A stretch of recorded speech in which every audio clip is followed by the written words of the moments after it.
thanks for coming. No Thanks for problem. being the very first guinea pig in this little experiment of mine. The idea was, so I've been listening to podcasts, and I realized that they're so much more informative than YouTube videos are. Yeah. Because as fun as videos are to watch, you get focused on the visuals a lot. Yeah. And when you're listening to only the audio, I started to learn things. I started to think better, and I was like, okay, I want to talk to people too, and I want to see if we can have interesting conversations. Yeah. Specifically about work, because I don't feel like shooting. Besides the cat photos that I've been doing, so like it's a nice little break from. But I agree. Overall, when you listen, it's very good, especially because we're photographers and everything. You know, you can work and listen. You know, Exactly. and if you have another monitor there showing the YouTube video, you know, you constantly you're always looking. You're always looking. Yeah. When I'm cleaning the house, I'll just blare podcasts and I'll end up learning stuff. Yeah. And so I just thought it'd be interesting to talk to some photographers, talk to them about their lives, talk to them about myself, and hopefully grow or evolve in some way or the other. Even if not, sound like a fun experiment, if nothing else. And the reason I'm doing videos as well is so I can put them up on YouTube in case the podcast part doesn't work. You know, because I'm very new to listening to podcasts. Yourself. Myself. So it's a bit of a interesting experiment. That's all. Donna does good podcasts. You've heard her stuff? Yeah, I've heard her do one. I think you should, you should in talk general, to her as well. Yeah, in general, I've been a bit disappointed with sound quality on a lot of the podcasts that I would be interested in. I was like, why does everybody sound so bad? Yeah. Because obviously ours is not going to sound that great either right now. Yeah, it's the first test. It's the first test, yeah. But like, there's this one podcast or something, they call it the Dukan Show. Dukan Show, okay. And I just wanted to check them out, and I was so disappointed in the audio. I could barely hear anything. Yeah, because if the audio is bad, it's horrible. Yeah, and they had music playing in the background the whole time. No, that's I was not like, a that's good not idea. going to be helpful if you already have average audio. Distracting. You know? Yeah, pretty much. Yeah. Pretty much. Cats are loving it though. Yeah, the cats are always happy with anything that happens in the house. Yeah. That's not that slight difference of the regular thing. Oh shit, I forgot to close the AC. I should do that. Okay, go for it. Yeah, because that's probably going to add to this. Definitely. Yeah. Yeah, that's better. It's really good that you kind of have soundproofing here as well. Double layered windows and all that. Anything outside. There's That's construction sites here and here, and you don't hear it. So that's I'm fantastic. Like really surprised. Yeah. I'm really surprised to be honest, because I would expect it being in a corner apartment and everything. Yeah. But yeah, it's definitely an adjustment from living in Bersha. That's it. Yeah. With all the noise that I got used to it. In fact, the first 2-3 days, it was hard for me to sleep because it was too quiet. No way. Yeah, it was. Yeah, but quiet. it is super quiet. Yeah. I'm hearing something now. Right now, it's just the AC cooling down. Oh, it's the It's AC. the AC cooling down. That's all. Yeah. So how you doing, man? Good. All good. Getting ready for Ramadan. Yeah. Basically. There is not much happening in Ramadan in terms of work. No, actually, for me, it does. Yeah, You food, know, man. because as much as it's about fasting and all that, it is about food as well. It's actually only about food it kind and of nothing else. happens. Yeah. Last year, it was good. Hopefully, this year is the same. Let's see. I'm just have to distract her before she starts making some serious noise. Because she decided she's going to attack that plastic bag. Here you go. Go.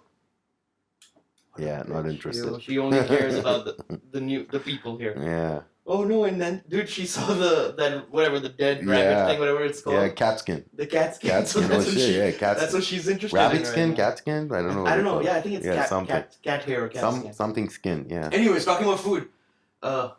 So initially, when I was like, oh, I will start with Kaveh. I want to talk to Kaveh and stuff. I was like, oh, I should make a list of questions that I want. And I was like, that's not very natural, as a conversational episode, and it's not very specific in terms of like don't want to direct the conversation. I want it to be natural. But the only question I did come up with before I decided don't write questions was, why are you shooting food, man?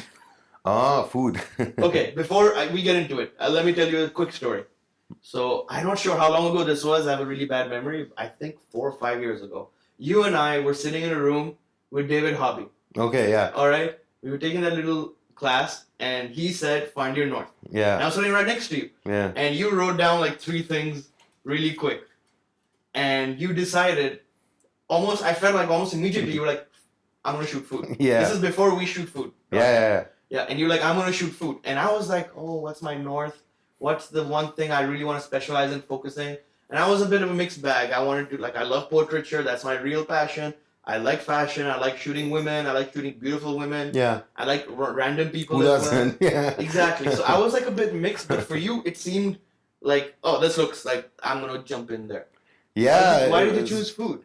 Because at the moment, like back in the day, I was shooting everything. Yeah. So I couldn't really compete portfolio-wise, exactly like what David Hobby was saying. So when I was doing the webs, there's a lot of things, but one of them was that the fact that there weren't a lot of food photographers around, one.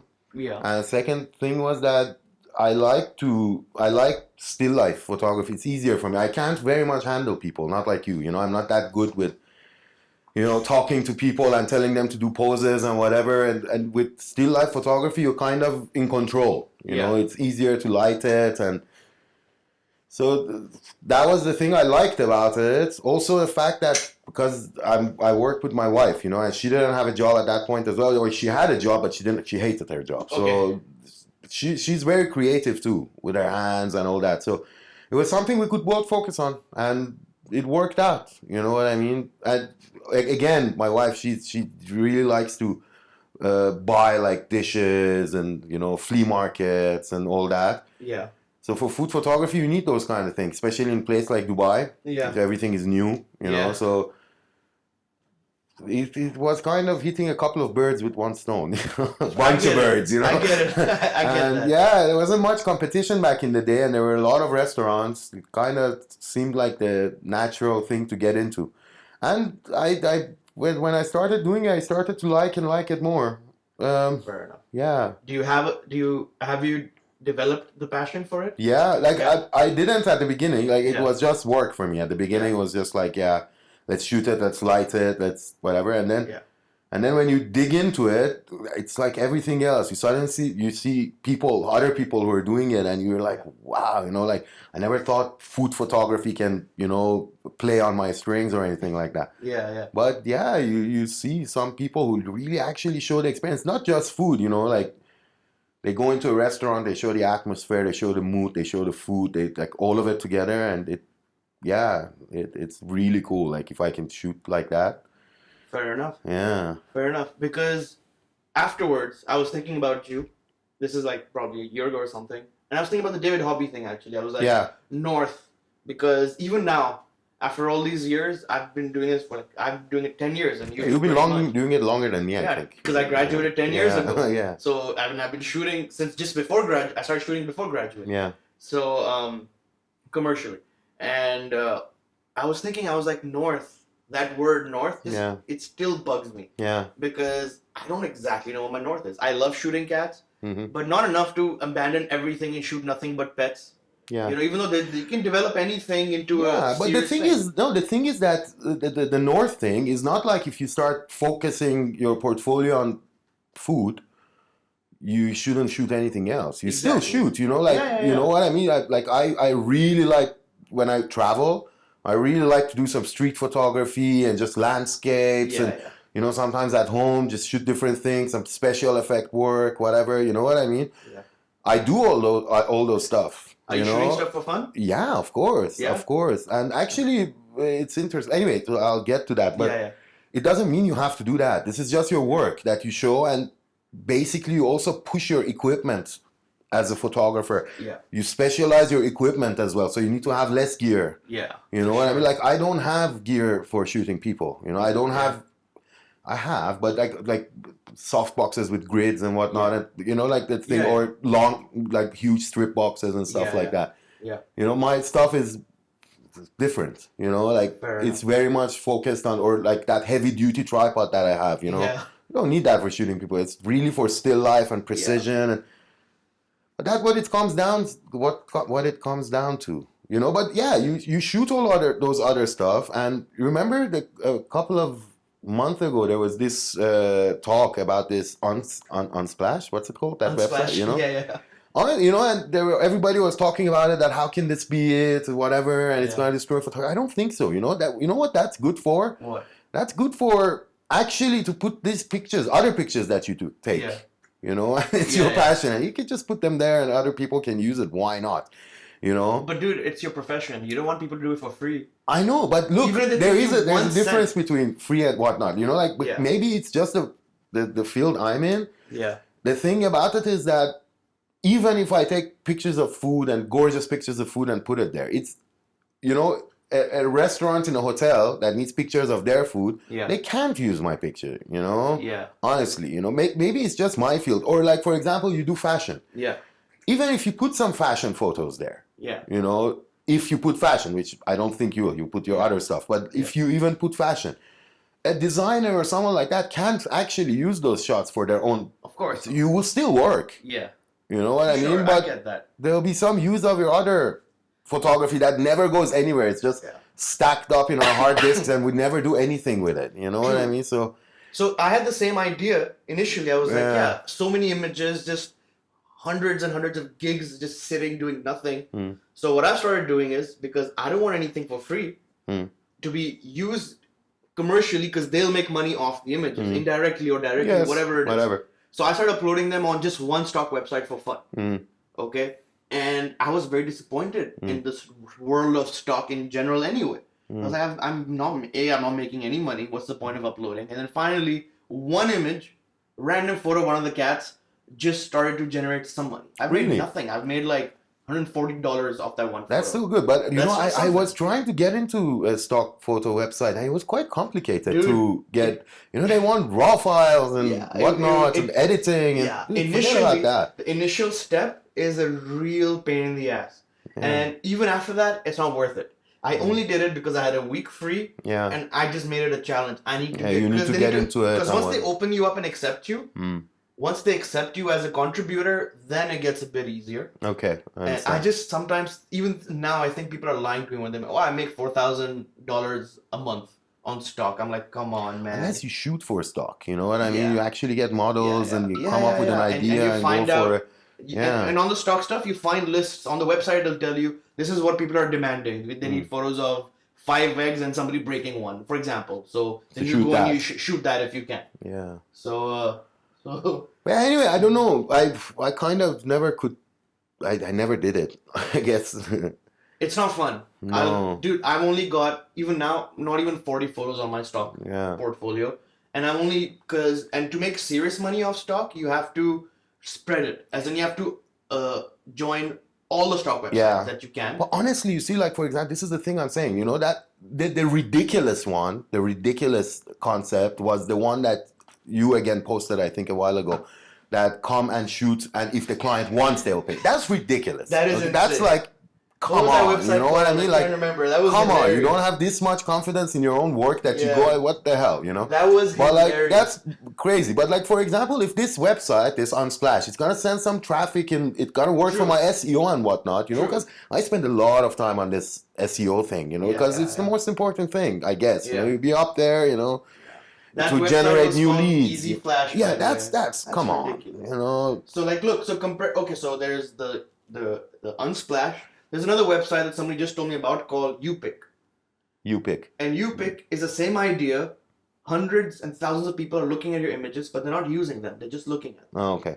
And I haven't gone into it myself, but one of my cousins that I've been training to be a photographer, he was like, I'm just amazed that like nobody sees my photos on Instagram, but here I've got hundreds of people, and most of them are actually photographers. Yeah. And they're all commenting, being supportive, and all of that. That seems like a more productive community. Maybe. You know, yeah, sure. Maybe Unsplash might give you a client at some point in your life.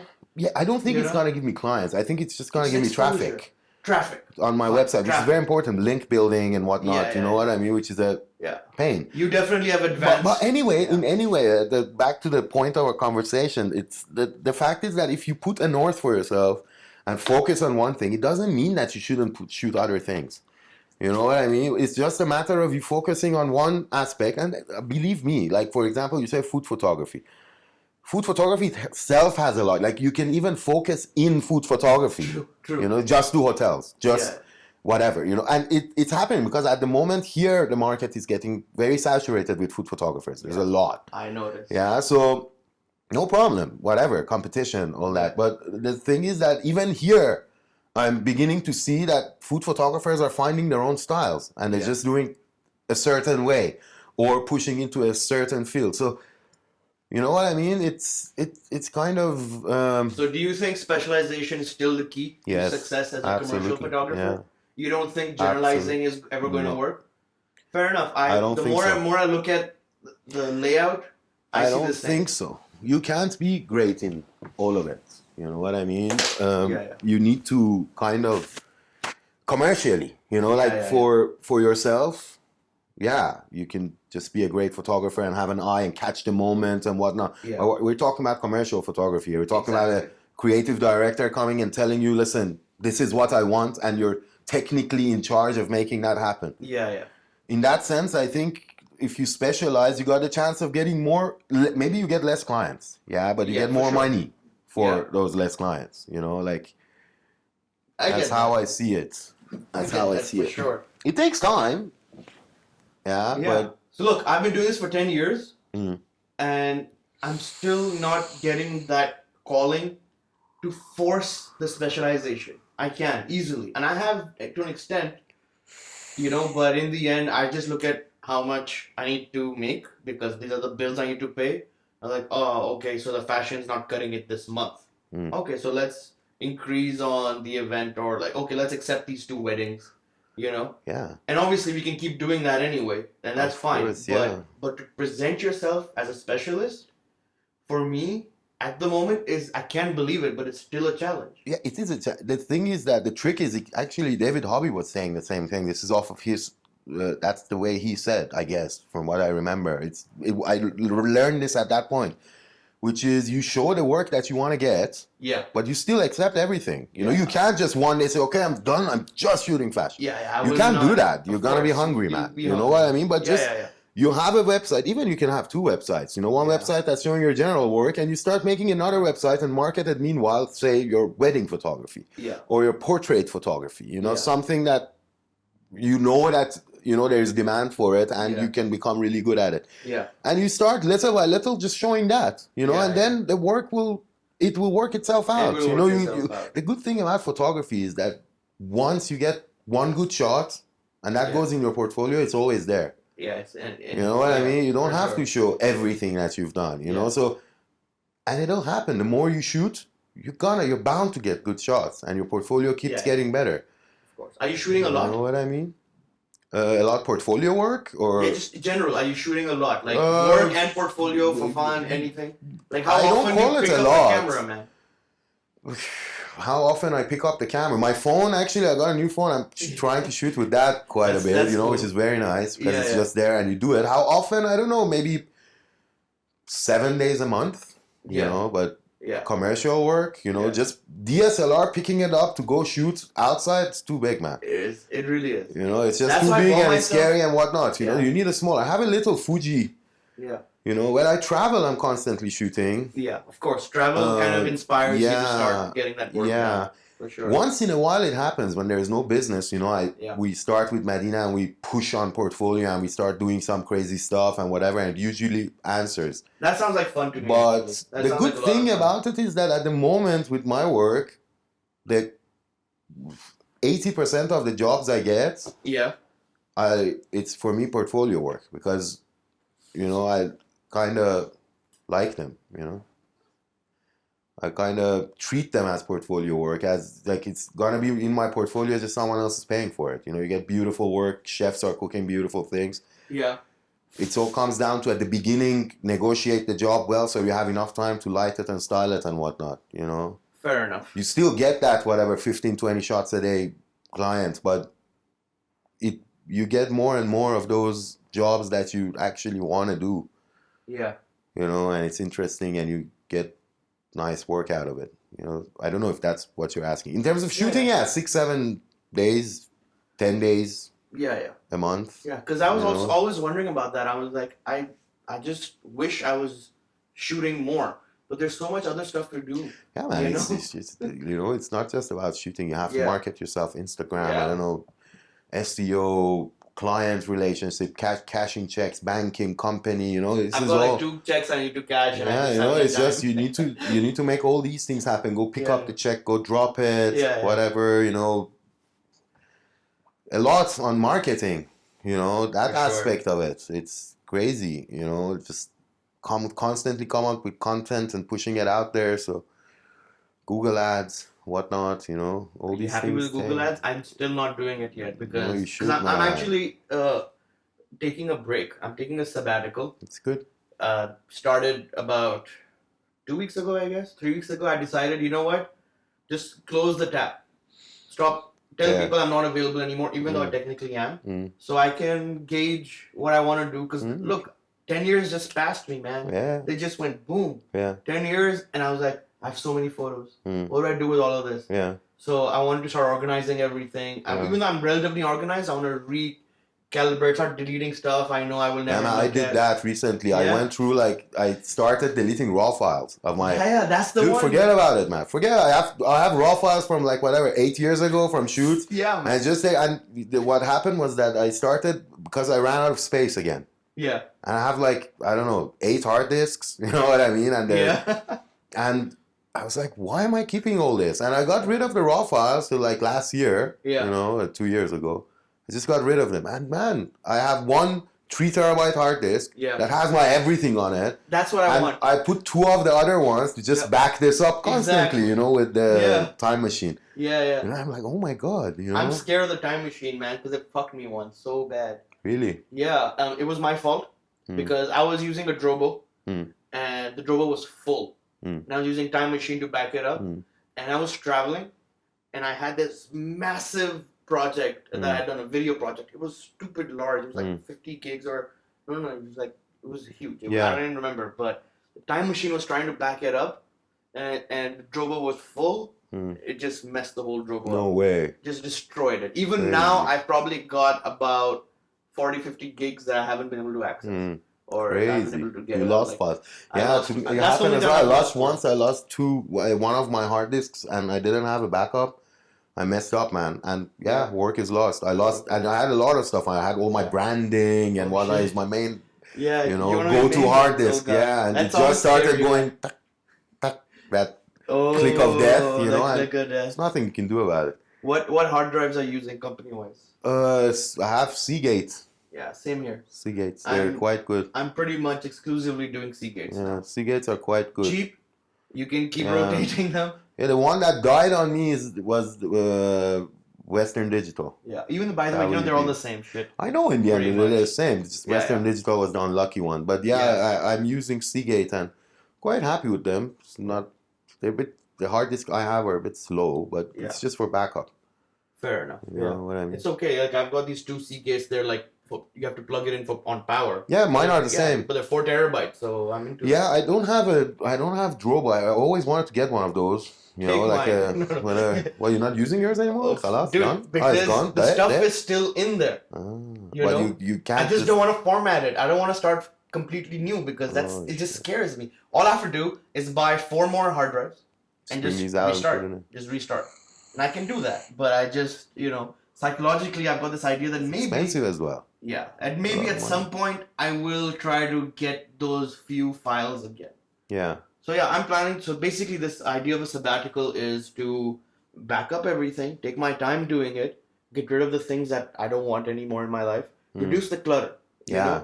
The digital clutter and the physical clutter is both important. But it's very important to be simple because it doesn't really matter anymore. We don't need this. And we're going to keep creating. We're going to keep getting more and more raw files. I made 145 raw files today. Yeah. When I was shooting photos of the cats drinking water. Yeah. I don't need those. No. And I won't need them in a week even. So I'm trying to be aggressive with that. So the sabbatical is an idea to travel, learn a bit about myself, take a break from commercial work to focus on some fine art work, to focus on finding the north again. Just relax, focus on my health a bit. Yeah. That stuff is hard as hell, man. Today's like my day 4 of a diet and I'm not enjoying it keep so it far. up, man. With diets, you never enjoy diets. Yeah. Try this one. There's this, I was talking, it's called, what? I forgot. The keto? Inti something diet. It's like you fast I'll send it to you. It's like you don't eat anything after 6. Yeah. Intermittent fasting. Yeah. Yeah. That's the one. I'm doing that. Yeah, that's apparently quite good. But what I'm doing is I'm learning how to count my macros. Have you heard of this? No. I never even heard of it until recently. So macros are macronutrients, and there's 3. Not calories, sorry. Calories combine all 3 of them. So there's carbs, carbohydrates, fat, and protein. Okay.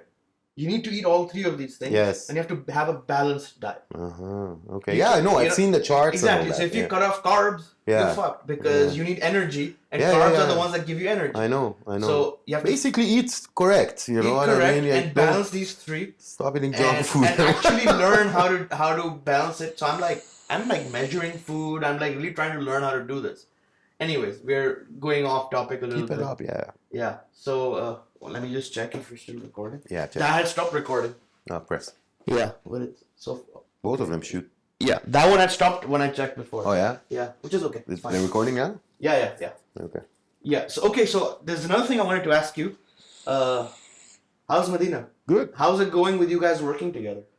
Good. It has its working with your wife, it has its positive and negative. Like, for sure. The negative is that whenever if you have a fight during work, or disagreements, it comes home, and if you have a disagreement at home, it'll go to work. So that's the difficult part of it. But I think we've both learned to separate what's her part and what's my part, and we don't get in each other's way. Of course, the creative aspect of the work and stuff like that, because she's the prop stylist and food stylist, a lot of it falls on her. Yeah. So basically she has to create the scene and I have to light it the best way I can. But anyway, in that we kind of communicate and, ideas, yes, no, whatever. But in the other part of the business, which is the marketing and clients and whatnot, I'm very much the IT guy, running the Google ads and SEO and making sure website is technically working and whatnot. And she handles the clients and sales and stuff, which I'm crap at it. So she does that, which is very good because she's really good at it. Like a lot of times she gives a cost to client. I'm like, oh my God, we're never going to get this job now. What did you do? And the client, okay. Oh, okay. And we had a fight and all that. And I'm like, oh my God, shit, okay. I'm sorry, I'm off, I've noticed so that's a very good thing. Like, I've been researching like an agent, Yes, I've been researching photographers, and I've noticed a lot of them have succeeded in making this the thing that works, which is you have a team. I have a team, and the team is just you, and because photographers don't want to spend money on outside sources, at least initially. Yeah. So I can give you so many examples. Yeah. Like big and small, where it's actually partners. Yeah. Where even just Dubai based, you can think of Capital D Studio. Yeah. It's a husband and wife. Yeah. Ayad Damouni and Meredith Damouni, and there's you. There's it's like orangutan. If you know this is really famous. Not necessarily husband and wife. It can be photographer and for hot and cold. Yeah. You know what I mean? Exactly. Yeah, 2 photographers. So basically people who rely on each other, who have trust that goes beyond the professional level. So far, I haven't found somebody yet. Yeah, which is okay. But overall, I know it very much helps for people like me and you, to have some sort of an agent. A support system. A support system that deals with clients. Yeah. And you keep your creativity and what, I truly felt my creativity died in the last 2 years. Because if you go into a fight with a client before the job starts or after or whatnot, and then you have to go on the shoot and be nice and it's just. It is tiring. It takes a lot out of. Yeah. I've been very good with people, so I've been developing that aspect, and I felt my creativity just start to suffer. Really suffer because I'm focused on making clients happy. Yeah, you can. You need to have your say as well, and it's a lot of work. Now, having said that, a lot of photographers manage to get that balance. Yeah. Pretty well. So it is possible. It is possible, but it's best to kind of relax your responsibilities a bit. Sharing responsibilities definitely seems like a great way. So I'm glad it's working out with. Yeah, it is. It is. I'm telling you, it has its positive and negative. Sometimes it works out. Sometimes it goes horribly wrong. You know what I mean? Sure. It has the other side as well. Yeah. I remember. Yeah, it has happened to us once or twice that, jobs have become horrible, but not recently, but it has. especially when we were building the thing up, you know, it's gone horribly wrong. Well, you learn from your mistakes, right? Yeah, exactly. Hopefully. Yeah. And you repeat a few as well. Yeah. I've noticed that everybody, people kind of ignore that part, but you repeat your mistakes a few times before you learn from them. That's true. Usually, I've been hiring assistants and stuff, and I think I've had overall like 6 interns. Overall. Yeah. And I always would get an intern with the ideas, okay, so maybe I can incorporate them into the business at the end somehow on a freelance basis, but in the end, they will fly away. Yeah, exactly. And they have. Yeah. Like out of, I think 5 of my interns, 2 of them are like professionals now. Yeah. And they're doing their own. That's what happens. I used to intern with Tawfiq as well. Exactly. You know what I mean? Like, exactly. You don't stay. You reach a point and then you want to do your own business. You know, Tawfiq is, by the way, like when I met him last time, he was giving a talk at Gulf Photo Plus, and he was talking about making different websites for your different specializations. Yeah, Tawfiq is the man, so he knows. He's got like 8 different companies. Yeah, he does. Doing 8 different things completely. Yeah, I don't know. I know he has the A Studio thing, which is the boutique studio that does a lot of stuff, has a lot of photography. I know he has his own website as well, the fashion thing. I didn't see anything else from him, but makes sense. Yeah, so he knows it. If he's doing it, You know what he's doing now? He is, I know that he's planning to go to Los Angeles to learn video. Yeah. And he's investing heavily in high-end video. So like basically making advertising, but with an artistic twist, mostly in fashion for big products, and you know how he is. He's a hustler. So his last 2 videos were amazing. Yeah, I saw one. I saw the one he did for. It was like snowing. It was insane. I don't know. Like it's like beautiful. Proper high-end stuff. Yeah. And this dude is amazing because like you see, he makes that. And then he's thinking, oh, I need to go now learn. Exactly. I would have done that. I was like man, I'm the king of the world. Like, yeah. For sure. Yeah, he's always an inspiration, man. For sure. Tawfiq is amazing. If this podcast thing works out, I will definitely try to have a conversation with him. Of course, man. He will do. Yeah, he'll be up for it. Very cool, yeah. He'll be up for it for sure. Yeah. So I don't know if that is.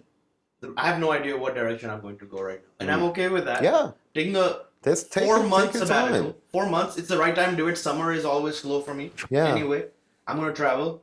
But the thing is, Altamash, that your system of work as well. I know, like you're giving yourself time and all that, but you're not doing bad as well. Your system is working. For sure. You know what I mean? For sure. People still know me. I still get phone calls. Of course. So that's okay. You've been living. As a professional photographer for 10 years and you've been doing it, but if you want to take that next step, you need to figure it out. For now, I feel like I really killed the passion by focusing on different things. So I need to get it again, which means experimenting, which means doing random projects like this, talking to people, learning, getting some more experience that are different. Yeah, I was kind of there as well. Like a while ago, like maybe a year ago, I was thinking like, what the hell? I'm tired of what I'm doing with food. Yeah. Like I'm shooting the same thing constantly. Yeah. And maybe I should even change the field. I mean, I started doing like video stop motions and trying to get into video and whatnot. And then I saw the work of this photographer, very famous guy. He's one of the most famous food photographers, Francesco Tonelli. Okay. I don't know if you've seen him. But I saw his work and it was like, wow, I was like, okay, you can still do this in food, you know what I mean? And I told myself that it's what I was telling you about. I told myself that, okay, I'm going to reduce the amount of shots I'm going to do per day, for the clients that I can. Yeah. I'm just going to give myself time. I'm going to do my absolute creative best in every shoot that I accept. Yeah. I'm not just going to get the job done or make the client happy. I'm going to push that extra thing. I love that idea. And honestly, that got me interested again. I stopped. I had started investing in video gear and whatnot, I stopped and I went back again into the same thing, and I'm really enjoying it again. So that's just a thing as well. Maybe if you just take your shoot slower, research properly before them for yourself. On the shoot, take your time to, no rush. Exactly. I know what you mean. If it Thing is, I have clients who literally take a photo of mine and say, "Just do this, please, for me." You know, and I've gotten so bored of repetition. Yeah. Say no, I've done that. Exactly. I did that. I mean? Why would I I'll do something cooler for you. Yeah, that's why I've been shooting film, and I'm so happy shooting film. I've been shooting on. I got myself a Hasselblad. Yeah. And I've been shooting with that, and that's like the only time I feel excited when I only have 12 frames. Yeah, and to get each what I frame want. counts. Exactly. Each frame counts. It costs me a certain amount of money. I have to be very reasonable with each clip. Yeah. So look at the corners of the frame. I wish I could spend like 6 months shooting nothing but film. Good now. That's kind of the idea for now. I don't know yet. I don't know. I've got a few projects I'm developing. It's a bit weird. How do you develop your stuff here? Where do you go to? What is it? So there's like 3 options, but the easiest option is on Sheikh Zayed Road. There's a place called Photo Fast. And they develop medium format. And they develop medium format, and they just develop all kinds of film. Okay. So there's 2 tricks I have. The trick 1 is that I've been shooting with C41 film.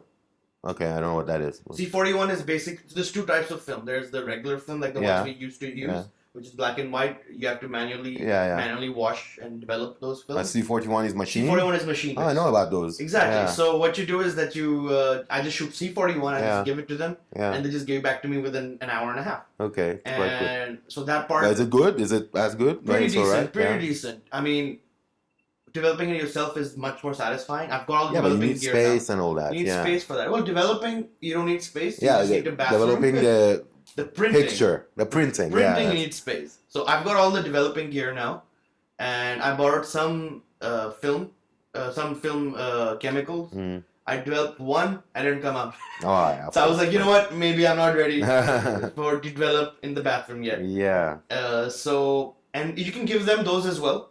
And the Photo Fast will develop those, but they take so long. They take, like the last one I gave them, it took them 4 weeks. Oh my God. 4 weeks, because what they do is they wait for them to get like a bunch of film and then develop them together. Okay. So you know what? It's better to do it yourself. Yeah. My friend, a new friend I made, but not new anymore, Anna, she just discovered film photography. Yeah, she loves it, huh? And she loves it, and she's just developing herself. Yeah, she's one of those photographers. She really has an eye for just going around and taking nice shots. Yeah. Really, she can write as well. Yeah, she just came back from Iceland. She just spent. You know, she actually lost her job over this. No way. Yeah, so What was she doing? She was working for this studio called Seeing Things. Okay. They're very popular. They're really well known in the higher end, like Harvey Nichols and Bloomingdale's. They've got clients like that. Yeah. And she shoots products and blah, blah, blah. And all she's ever wanted, she's like, but I need to be able to travel when I want, because that's her real passion, travel photography. And what happened was that she really, really wanted to travel, and they said, no, you can't travel at this time. Okay. So and she was like, about you. She's like, no, this is part of our agreement. I have my right to ask for vacation. There's not that much work at this time. I want to travel. So they just had disagreement, and they're like, if you travel, we're not going to take you back full time. Okay. She was like, fine. Okay. She was like, it was worth the sacrifice. Yeah, of course. She's good. She's yeah. She'll manage. Yeah, she will manage. And that's what... And they ended up hiring like some like really cheap... They were having money problems, obviously. I think they wanted an excuse to let her go. Yeah. So... anyway. So they found one. And they'll just hire her on a freelance basis now, and she's okay with that. Now she can travel even more. Yeah. You know? So, so... For me, I could never do that. Like waking up in the morning, go to work, you know. I can do it for myself. I'm doing that, you know. Like get up and at 9 o'clock be behind the computer and work. But like... Like she would tell me things like she got told off for not being there at 10 a.m. once. She was like, but there was nothing to do. Why would I be there? And I understand that thinking, you know? Because, just showing up to work and just sitting there waiting for something to happen. Yeah. I've never had a job like that. Have you? I've had, when I've done everything. But, like, that was back in the day of, you know, like, actually, during university time, but not for that long. You know what I mean? Maybe for a week. You really have done everything, dude. You've done a lot of... Being a mascot and flyering and I remember shooting the flyers. clubs. Yeah, man. Damn, I remember going around giving flyers out and stuff. That's hustling, man. That's hustling for money. That's okay. Whatever. I was young, man. It was working. Yeah. It was cool. Yeah. experiences and all that. Do you miss any of those kinds of jobs now? No, but I miss those people, because everybody is gone, man. Everybody's all around the world, these days. But it was really cool. The group in AUD and out of AUD, and those were good days. I really liked it. If you weren't doing food, what would you be doing? Food photography? Yeah.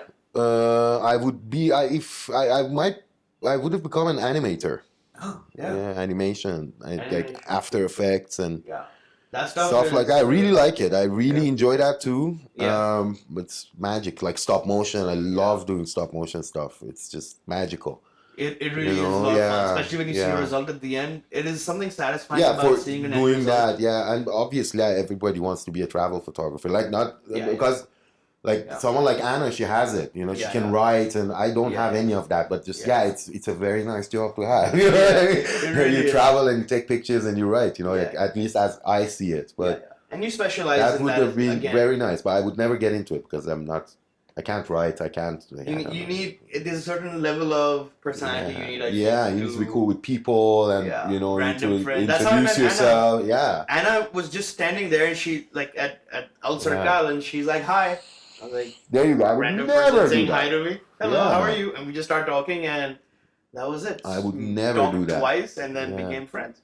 And so I guess you need a certain kind of personality to find. Yeah. I sometimes feel like there's things I want to do, but my personality doesn't match. Yeah, exactly. So travel is one of them. But animation is I really like working with video. Overall, I really enjoy video work. What I understand, it's a very thankless job in the sense that even if you go to the zenith, which is, imagine you're developing CGI for Hollywood movies, you're still getting paid crap. Yeah, I know. Which is shocking because, for example, the company that made the CGI for Life of Pi, they went broke making Life of Pi. They had to shut down after making Life of Pi. No way. Because that's how little money they made off that. Because they fell in love with the project and they invested more money than they should. Thanks for ruining my dream now. But is this something that's always... No, I know. Always been in my head. I'm like, oh my God. And these artists are specialists. I know. They're like proper. Can you imagine making a tiger from Life of Pi? Yeah, out of nothing. And not being respected enough to even keep a job afterwards.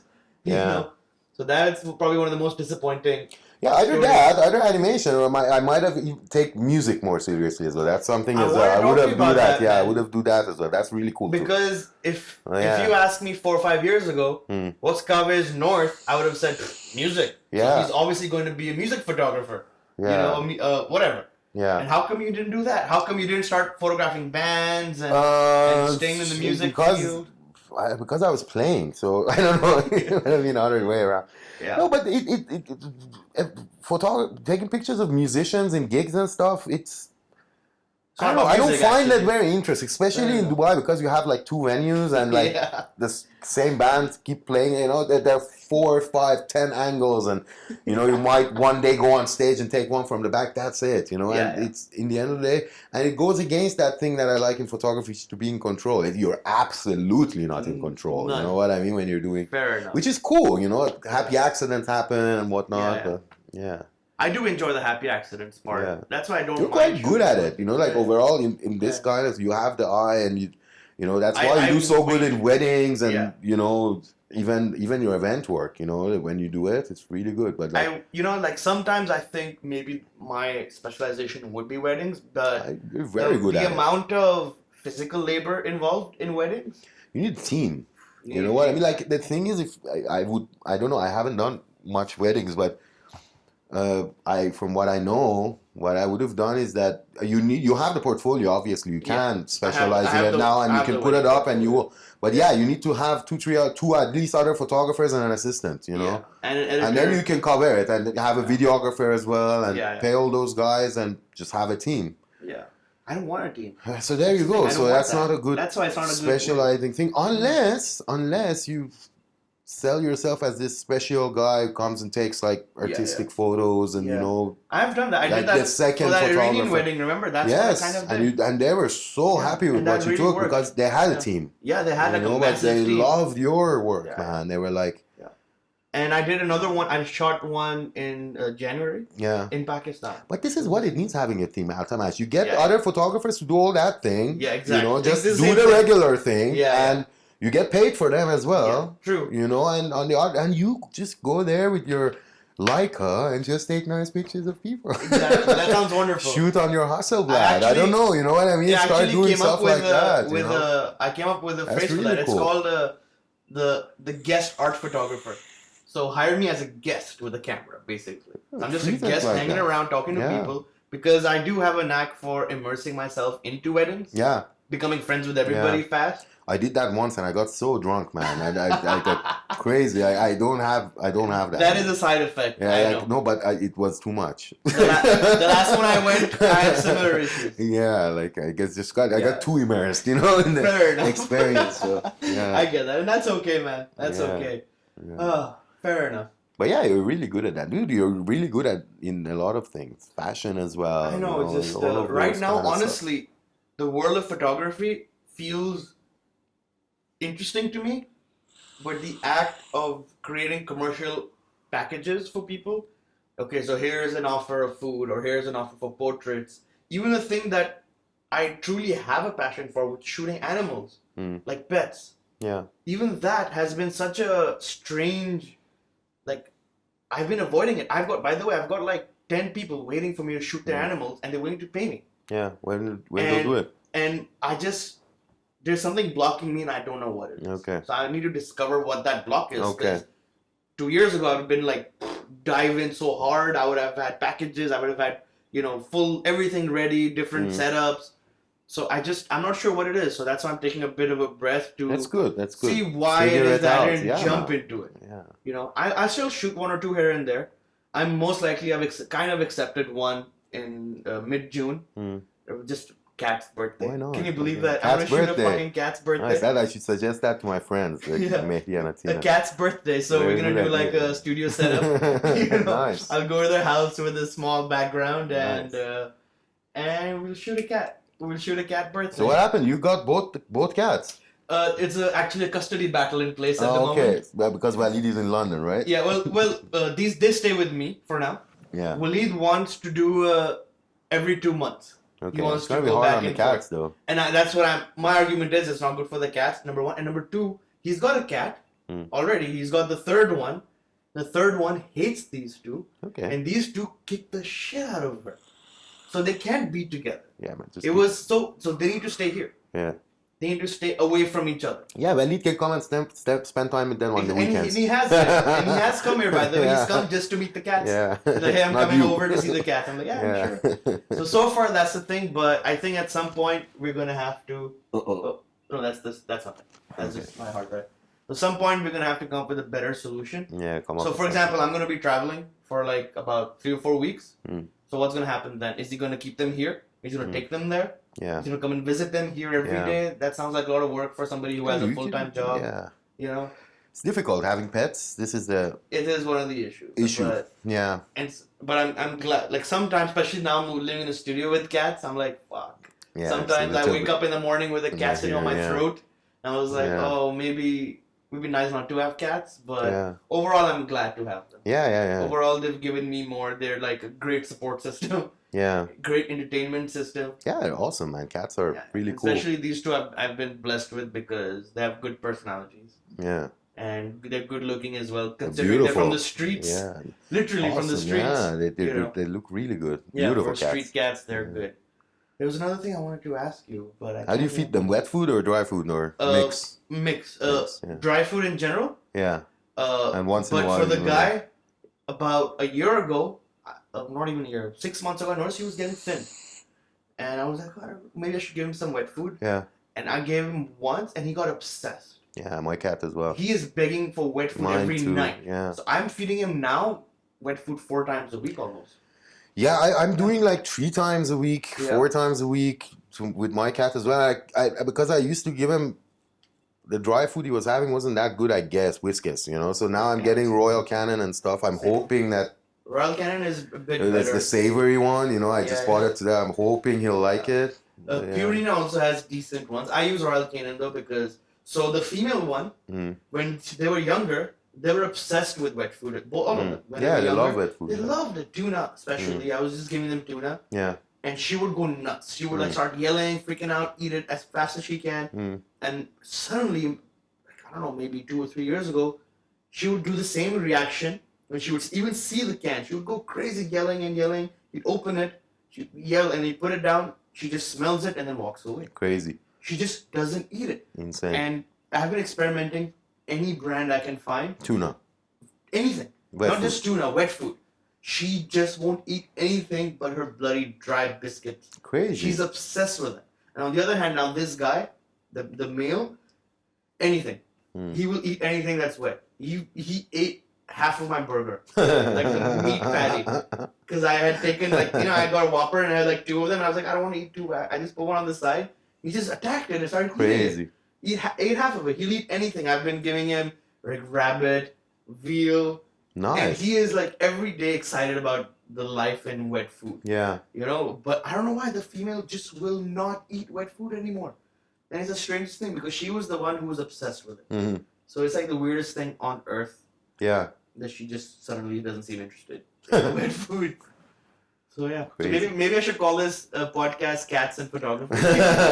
Or like Felines and Photography. Talks on Felines and Photography. I don't know.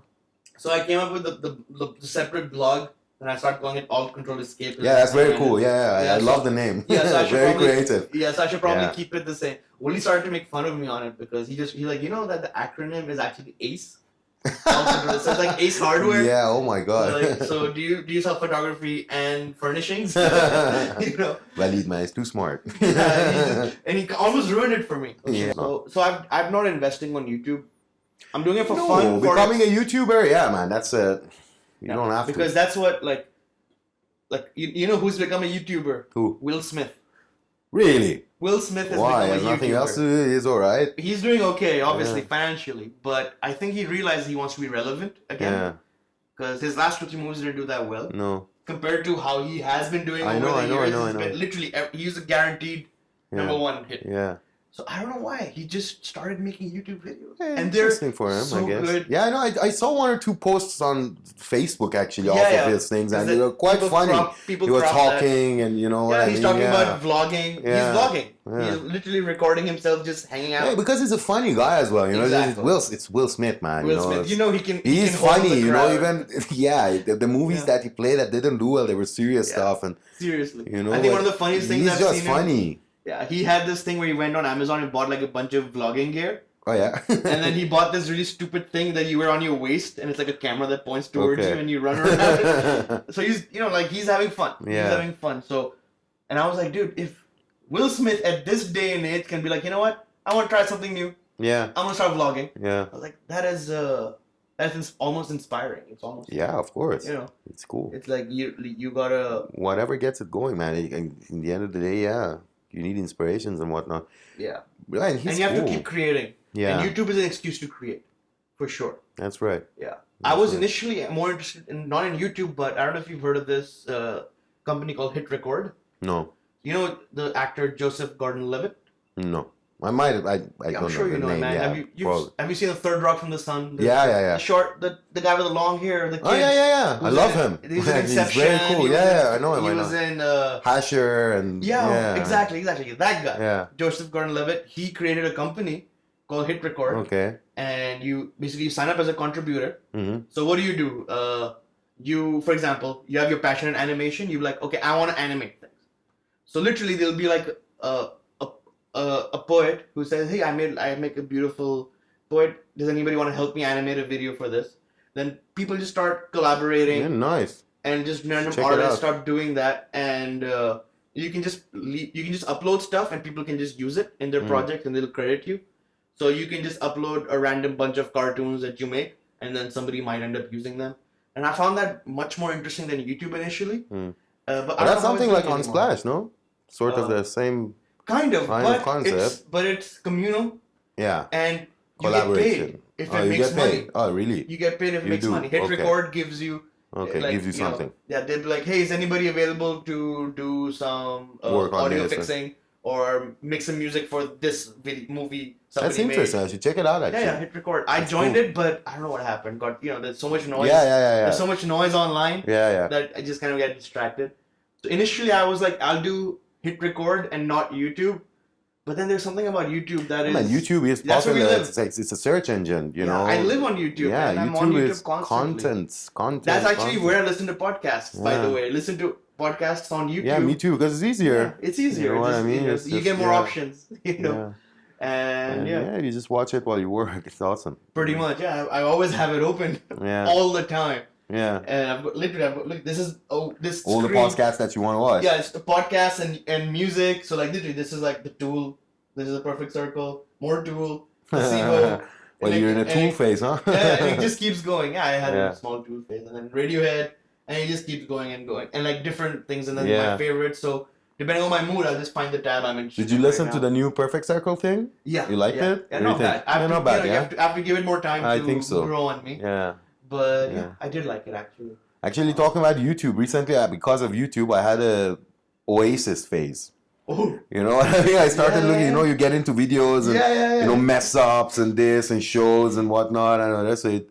Because I used to be a huge Oasis fan back in the day. Yeah. And I really like them. Now, I don't meet a lot of people who I don't know why. They're quite big. Have you seen a bunch of their interviews and stuff from back in those days? Yeah, they're crazy, man. They're crazy people, man. Crazy, yeah. They're so aggressive and fighting. They're funny as well. Yeah. Well, one of them has really tried to make a comeback now, and he's doing pretty well. The main guy, Liam. Liam has come back. He's got his own album out. And he's doing really well. It's like 3. Yeah, it's 3 albums. I realized because I had the phase. Yeah. And I actually listened to his last album. It's cool, man. It's electronic and whatnot. It's weird. It's quite different from Oasis stuff. Yeah. I'm going through a weird phase of listening to like successful musicians cover other musicians. I've been finding some amazing things, man. There's a BBC Radio 1 does a lot of them. Really? They're mind-blowing, man. Some of the covers you hear are better than the original. I'm not kidding. Some of them are like just a few days ago I discovered a cover by some band called The Scary or Big Scary. Never heard of the band. But they covered Come As You Are. Okay.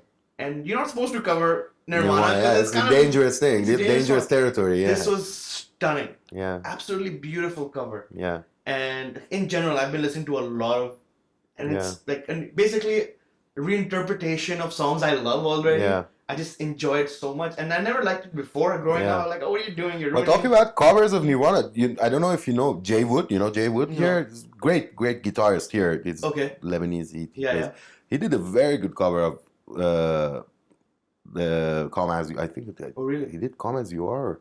Anyway, one of these Nirvana songs. Yeah. He did well. Yeah. And because as soon as I saw it, I was like, come on. You don't cover Nirvana, Exactly. Come on. I don't know why, but you don't. You don't, because But they did quite well.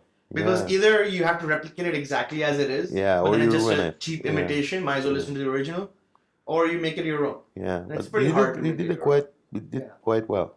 And so I've been listening to just covers. Yeah, nice. Covers and covers. Interesting. Like the last gorgeous one I found was like this song by Kylie Minogue called "Confide in Me," which is I like the song. I've liked it. It's a pop song, it's a creepy pop song. And it was covered by this Australian band called Tame Impala. Okay, I really like. I just discovered them like recently. Yeah. And they're like pretty cool. They make good sounds. Yeah. And the song is an amazing cover. Absolutely amazing. So I've been listening to a lot of minimal stuff. Like, I don't know, you know this band called Nex? Yeah. The Nex. Yeah, you know them? Nex. Yeah. Yeah, not too well, but I've heard. Yeah, they're also very good work music. Yeah. For me, the work music has been these covers. Yeah. And Radiohead, because I'm going to a Radiohead concert. Yeah. Oh, you bastard. Yeah, I'm going July 11th. Oh my God. Where? I'm in New York. Whoa. I'm flying to see them specifically. Radiohead show, not a festival. Yeah, my God. Show in Madison Square Garden. Hopefully I make it without any issues. Because I land one day before the concert. Yeah, you'll make it. Yeah. Sure. I'm making sure. Yeah. So, but my brother surprised me with, he's like, hey, what are you doing in July? I'm like, I don't know, man. I'm thinking of this sabbatical, blah, blah, blah. And he's like, well, you come to New York to visit me. I'm like, dude, like, it's going to be hot, and it's going to be as hot as Dubai, but they don't have the AC culture that we do here. So I was a bit paranoid about that. I'm like, I'll come in September. And he's like, no, you're coming July 11th. Like, why? He's like, so I got some tickets that we need to use. Like, oh, nice. Shit. And you got I excited. love your brother now. He said this, and I was like, I want a brother.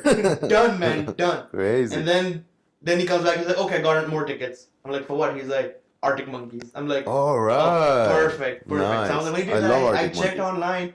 There's like a bunch of awesome concerts happening. Yeah. Can you get that as well, while you're at it? And I did. Turns out Foo Fighters is doing it. No way. So I was like, dude, I want the Foo Fighters. So you're going on a full, He told me to fuck off. Oh yeah, he doesn't like Foo Fighters, or he's like, I don't care. I'm out of money. I'm out of money is what he said. So I'm like, okay, I'll pay for this one. I'll pay for this one, and he's like, no. You're not going. You're not going to Foo. I'm like, dude. Why? What do you have against it? What do you have against it? He's like, dude, I want you to save money. So what I'm gonna do is, when I go there, you buy I'll buy the ticket. Of course. And whatever. Like, let's go, dude. It's. You can't be in the same city when Foo Fighters playing and you not go. No, like, I have better things to do. What else you gonna do, man? Yeah, Just go and watch Foo Fighters. And he's right. The Foo Fighter tickets are crazy expensive. Really? Yeah, it's like $180. Wow.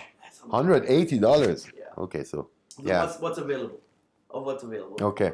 There's also Panic at the Disco. Is it like performing, oh, nice. which I kind of enjoy. Yeah. Yeah, and there's Panic at the Disco. Panic at the Disco is this. I don't remember them. Yeah. It's like a. I know them. I've heard the name and everything. I know. It's just a band. I heard like one song. Yeah, good song. That's it. One of those typical mid 2000s bands. Yeah. And so I wasn't into it. Then that's one of the discoveries on YouTube that I made, covers and listening. stuff. And then from there I went to check out some of their music. It's actually just one dude. Yeah. Okay, and he had a band, and the people left. It's just him alone. He's a very talented singer and performer. And I found him through Vines. Like the Vine app. Yeah. He makes Vines. He used to make Vines when Vines was still around. Okay. And I found him so funny. No way. Listened to his music. Okay. And I found it so entertaining. I got into him. Kind of a fan, even though it's like the traditional. What is it? Like Fall Out Boy. Yeah. The same thing, pretty much, but with a different voice. Interesting. And he's hilarious. Some of his the videos are funny, intelligent. It's like I don't know what you want to call it. Like, is this rock but pop? But yeah, you don't need to put them in a genre. It's like it's just really a super talented guy. Yeah. Amazing voice, and I just find it hilarious. Cool. Oh, shit, is it done? What else? Card full, both cards full. Oh shit. Okay. But how do you finish? We can just finish it in like. Oh shit! No, we need to record the audio for the finish, right? Yeah. Empty it a little bit. Maybe empty one file. Yeah. And we do an outro. Yeah. You know what I mean? Yeah. I guess just because to fix these cuts and stuff, maybe you can put section of what we're talking about. Yeah. Like maybe. Yeah, you're right. Cut to that a little bit, for 5 seconds. 10 seconds. Yeah, that's not a bad idea. Maybe. Right. At least for the YouTube part, for the audio, you can fix it. Yeah, the audio, You know what I mean? Leave the whole thing as a conversation. Yeah. I guess initially... Anyway, play around, see, you find the style, man. Yeah, for sure. You know what I mean? For sure. And right, this is really not for nothing. I might not even upload them in the end, but... Yeah, try it. If you want, we can come and do it again as well. Just test this one. Yeah. You know what I mean? See, what worked, what didn't work, and now you have the gear, you can, play around with it, and then if you need, we can do it again. It's just a conversation, right? Yeah, exactly. We'll bring some beers, sit, have a conversation. That's pretty much it. Yeah. That's pretty much it. I think we ended up talking a lot in the end. Yeah, I guess you got to cut some stuff out. It's going to become too long. Yeah, that's fine. I don't know how long our podcast is. Usually an hour, right? Oh, man. Longer? Yeah, man. The one I listen to the most is around, it obviously depends on who he's talking to. But, minimum hour and a half. The longest one I've heard of it is 3.5 hours. Okay, so then you're fine. I don't know how long we did. An hour? I think so, yeah. Okay. But you need big cards, man, if you want to film it like that. Bigger video cards, basically. Yeah. Yeah, because I only do 16 GB cards, I have I guess you can buy, these SD cards for phones, the little ones. Yeah. Like 120 GB on those are quite cheap. They're not that expensive. Maybe get one of those and for the Mark III, put it in an adapter, put it in there. Yeah. I guess they're fast enough. You can record on phone 4K on them. I think once I figure out the audio aspect of it, make sure the audio sounds video is not at the highest level I can find, then yeah. Okay, let's do the outro. Okay. So, yeah, you're recording? Yeah. Okay. Okay, so dude, thanks for coming by.